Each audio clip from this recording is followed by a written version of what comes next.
Hi again. I'm Amy, the owner of Silverwork Studios in Sausalito, California. We are a DIY jewelry studio. We teach beginning soldering and metalworking. We have taught thousands of complete beginners how to make their first jewelry piece, and we thought it would be really fun to create a series highlighting some of our most popular pieces, showing you all the steps, all the materials, all the tools that you will need. There's a list of supplies in the description below. And so today we are going to make, this is one of our most popular pieces. It's actually an open design. It is a band with a small gemstone on one side and a little solderable bit is what I call it on the other side. These are all sterling silver. So they're really fun. You don't have to be super precise on the sizing because these can stretch. You can also overlap them, or if you choose, you can kind of do them side to side. So lots of design options. So let's pull our hair back and let's get to work. Here's the list of tools and materials we're going to use today. The list of tools with links is in the description of this video. The silver, stone, and pieces can be bought from our website as a kit. All right, we're going to get started by measuring our band using our handy dandy ring sizer. If you are making this as an overlap piece, please make it one size larger than you would normally wear. If you're going to make it to where the two pieces are side by side, please make it a half a size smaller than you would normally wear. We use our flush cutters to go ahead and trim our band. This is pretty thin band, so instead of our Dremel, I'm going to use a flat file and just file the ends. They're nice and soft. Imagine that this ring is going to be coming on and off your fingers, so you really don't want it to be sharp on the edges. So I'm just going to file that down so that it's nice and soft. Now I'm going to place it on my charcoal block. This is half round wire, which means that it's flat on one side and round on the other. I'm going to place it upside down on my charcoal block with the round side down, and that's what we're going to solder our other pieces to. For this project, we're using a green aventurine and a bezel cup, 4mm bezel cup, as well as a sterling silver flower.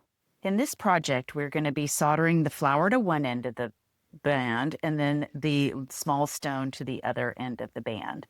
And so I'm just laying it out. We like to use clay to hold the band in place while we're soldering. It's a lot easier to do it this way instead of putting it in a third hand, as you're able to get it pretty close to the piece that you're soldering. And remember that the two pieces have to be touching in order for it to solder. So we're going to paint it with our flux here. We're going to add some easy chips. We're using easy as our first step. In our second step, we'll use extra easy. I'm putting my little solder chip down, getting the two pieces to touch. Remember, they have to be touching. My clay is working to get those two pieces to touch. And now I'm going to light it on fire. So I'm going to move everything flammable out of the way, and I'm going to start up high. You see, I'm just getting everything nice and centered. Once the flux bubbles, you can go ahead and get closer with your flame. You'll see that my little solder chip moved off to the side. I'm going to wait until it's a little bit softer, and I'm going to move it back into place. I'm always using my solder pick. Oh, there it flowed. And I'm keeping my solder pick down so that it is nice and connected as I get it to flow. You'll see I'm closer with my flame. I'm circling, circling, circling, and now it is nice and connected. I'm going to pick it up with my pliers and I'm going to quench it immediately. Go ahead and cool your metal every time before you start messing with it because you do not want to burn yourself. It cools immediately. And now I'm just going to make sure that it's on there, and it is. And now into the pickle we go. We're going to clean our metals with the pickle. Now it's time for the second part of our soldering journey. So we're going to take this tiny little 4mm bezel cup. We're going to put it upside down on our charcoal block. We are going to paint it with our flux. This time we're going to use extra easy solder, which has a lower melting point than easy. So that way we won't unmelt the thing that we just did. So we use our tweezers, we get our little pieces on there. This can be a little tricky just because these are such small pieces. This is a 4mm piece, so it's pretty small.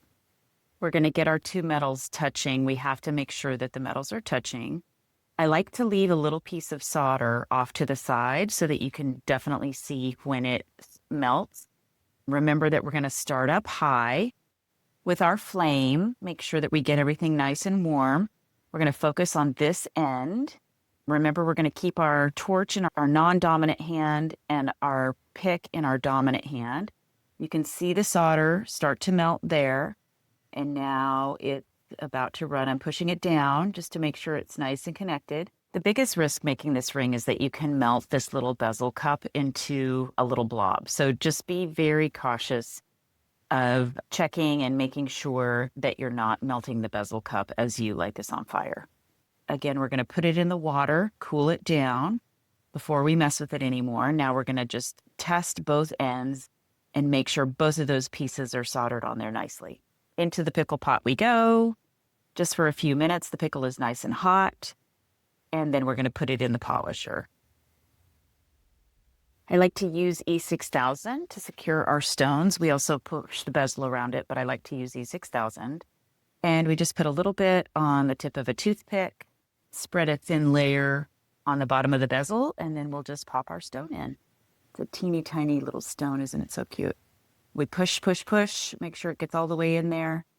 For this project, I really like using our nylon pliers, so I like to push the little stone in with the nylon pliers.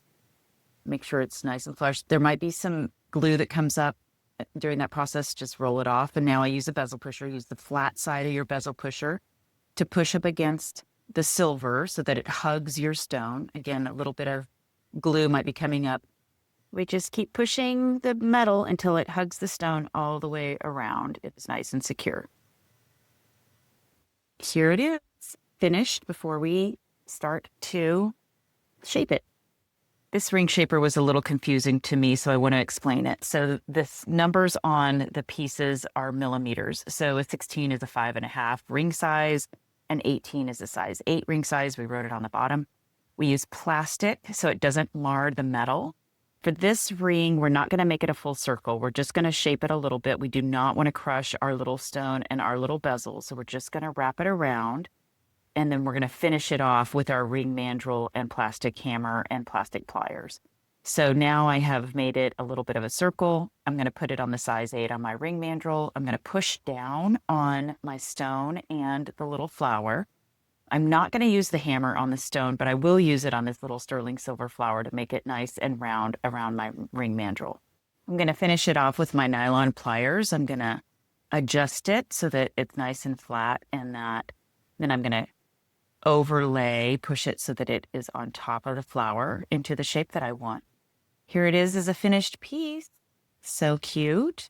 There's all kinds of options for this type of ring. We have several on our website, so be sure and check it out. Thank you for hanging with me today. Be sure and subscribe, and we'll make more projects together. See you soon.